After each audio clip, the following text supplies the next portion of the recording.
Здравствуйте, уважаемые друзья! Меня зовут Булычев Евгений Николаевич. Вашему вниманию представляю лекцию на тему «Информационная безопасность личности в сети интернет и противодействие киберпреступлениям». Времени у нас не так много, поэтому постараюсь рассказать по максимуму. Итак, начнем. Еще 50 лет назад писатели-фантасты говорили о тройном назначении новых технологий. Такие авторы, как Айзек Азимов, Брэдбери, Станислав Лем говорили, что, во-первых, технологии создаются для улучшения экономики, социальной жизни. Во-вторых, они используются военными и специальными службами, а в-третьих, их перехватывают мафиозные структуры. Понятно, что в 60-е и 70-е годы это было не очень развито, а сейчас это упущение исправлено. И киберпреступность развернулась, как говорится, по полной. И этому в первую очередь помогла цифровизация всего общества. Всюду внедряется роботизация, искусственный интеллект. И, конечно же, преступники не могут остаться в стороне. Понятно, что справиться с этим недугом, с киберпреступностью, невозможно справиться только силами правоохранителей. Нужно участвовать и всему гражданскому обществу в этом процессе. Что касается правонарушений в сети интернет. Они могут быть самые разнообразные. Наиболее распространенные это так называемый кибербуллинг. Существуют проблемы кибермошенничества. Интернет используется в идеологической войне. Здесь уместно будет сказать про так называемые окна Авертона. И еще одна серьезная проблема – это кибертерроризм.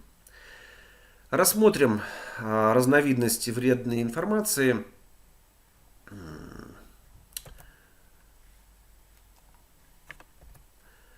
В интернете. К ним относятся ложь и другие виды недостоверной информации, так называемые фейки, культ насилия и жестокости, пропаганда порнографии, разжигание религиозной, социальной, национальной или расовой ненависти, вражды и превосходства, деструктивное воздействие на психику людей, имеется в виду вовлечение в какие-то деструктивные секты, в опасные игры или склонение к суициду. Описание ограничиваемых в обороте вредных для здоровья товаров и услуг,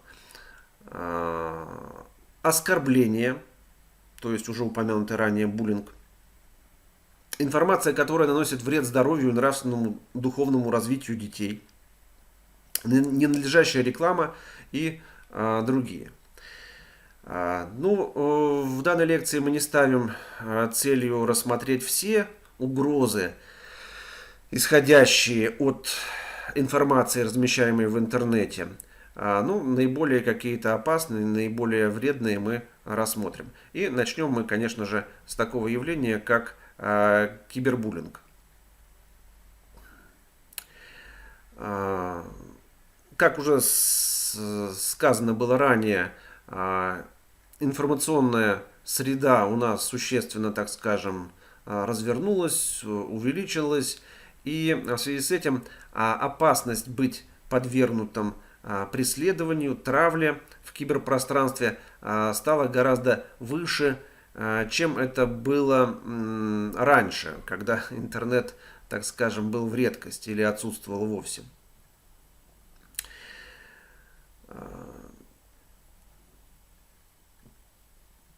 Возникли новые способы и приемы психологического насилия. Что несет с собой интернет? Дело в том, что такому интернет-насильнику зачастую гарантируется полная анонимность. и у него возникает чувство полной безнаказанности, что, собственно, приводит к тяжелым последствиям. Такие случаи были и в нашей республике. К сожалению, они вот заканчивались в том числе и суицидами. Вот на этом слайде я представляю вам одно из определений кибербуллинга.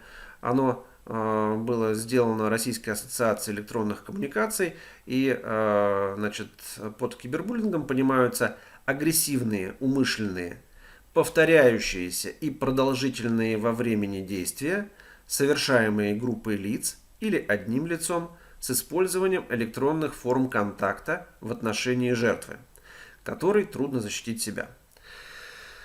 К сожалению, в настоящее время очень тяжело привлечь к ответственности за виртуальное преследование. Чаще всего правоохранители занимаются таким преследованием, если кибербуллинг повлек за собой самоубийство жертвы, либо какие-то иные формы тяжких для здоровья человека последствий. Что же входит в понятие кибербуллинг в интернете?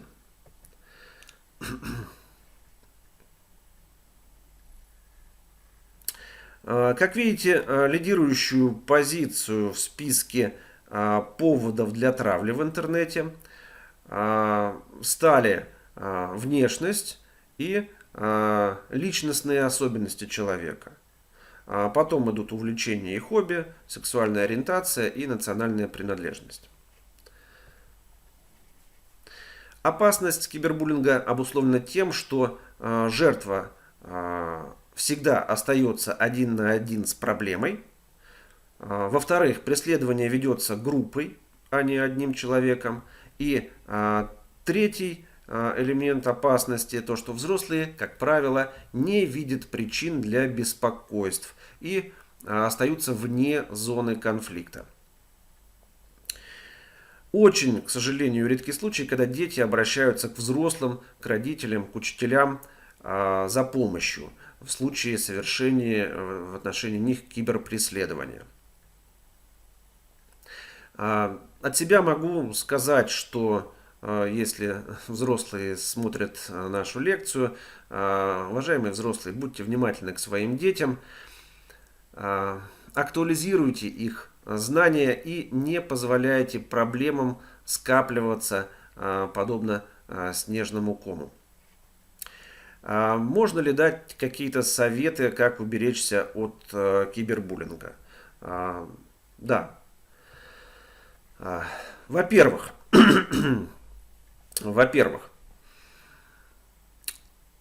необходимо выбирать собеседников. Мне папа всегда говорил, молчание золото. Слово серебро, молчание золото. Это хорошее правило, которое нужно помнить. Особенно это касается поведения в сети интернет. Дело в том, что, как вот говорят в некоторых детективах, фильмах, все сказанное или написанное может быть использовано против вас. Во-вторых, не выкладывать компрометирующих фотографий. Они могут быть использованы в целях создания о вас ложных слухов. Буквально за пару минут в фоторедакторе какой-то интернет-негодяй может создать настоящий шедевр, от которого будет трудно, так скажем, отвертеться, избавиться и так далее. Негативные комментарии, да, можно игнорировать или постоянно бросать этих хейтеров в черный список.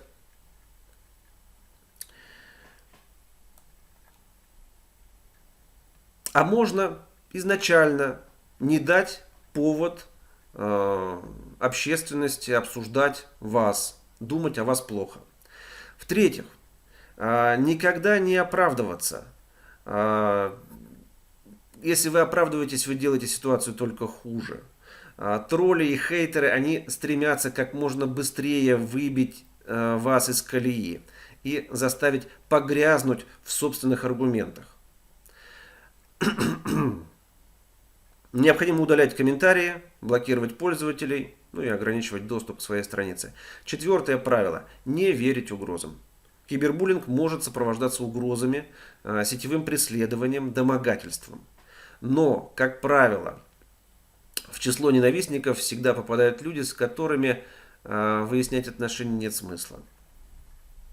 И пятое правило – это игнорирование. То есть не следует реагировать на тех, кто пытается вас затравить. Это может лишь довести ситуацию до крайности.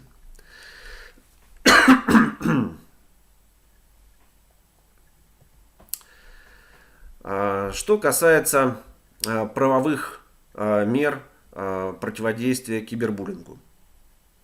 К таковым мерам относятся запрет пользователям сети интернет на распространение любой вредной информации. Данная мера включает в себя блокирование интернет-ресурсов в случае нарушения запретов. Этим занимается Роскомнадзор. Второе. Это обязанность хостингов вовремя обнаруживать и предотвращать вредную информацию, которая передается через их серверы. И третье. Это обязанность администрации образовательных учреждений регулярно проводить фильтр трафика на предмет вредной для детей информации. На этом про кибербуллинг, будем считать, мы вопрос закрыли. Перейдем к следующей глобальной проблеме. Это к проблеме цифровизации преступности. И сейчас стало очень большой такой проблемой кибермошенничество. Одно из самых распространенных преступлений в киберпространстве.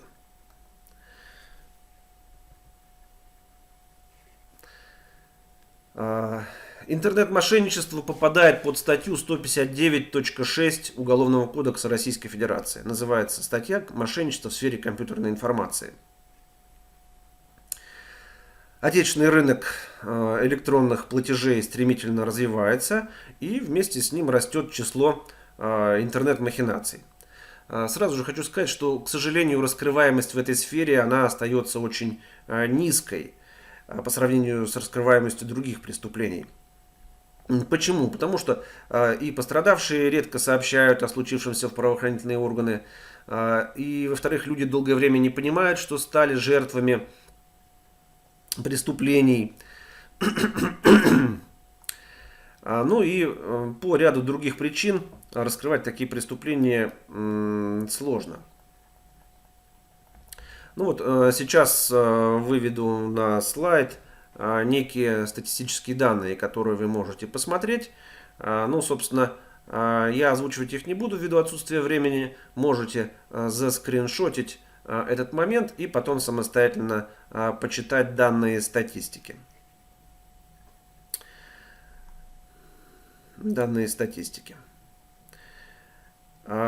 Большинство преступлений, вот еще одна такая вот инфографика, большинство преступлений в киберпространстве совершается при помощи средств мобильной связи. Можете тоже заскриншотить и позже посмотреть данные статистики, судебной статистики.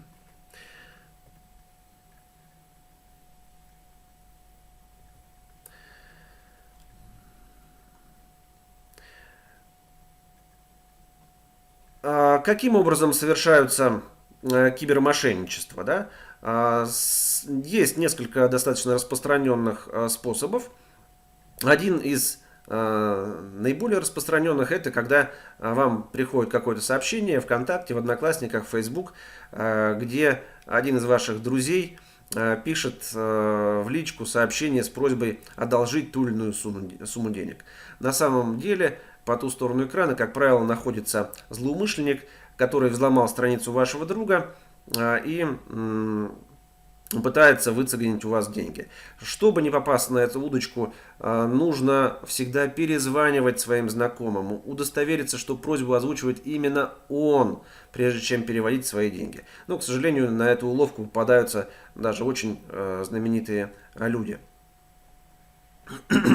Еще один способ – это, опять же, в соцсетях существуют такие площадки для продаж личных вещей за ненадобностью, так называемые барахолки. Они тоже приглянулись мошенникам. Здесь может быть несколько вариантов, когда мошенник просит перевести деньги за какой-то товар перед отправкой или аванс. Покупатель просит для перевода денег сообщить. Продавцом можете являться вы. И вот покупатель просит сообщить не только номер вашей карты, но и 3 цифры на обратной стороне карты. И в этом случае человек пропадает, денежки с вашей карты исчезают. Ну, есть и другие способы, поэтому рекомендую пользоваться все-таки проверенными какими-то площадками, где, ну, типа Авито, это не реклама, где ваши переводы находятся под большей защитой.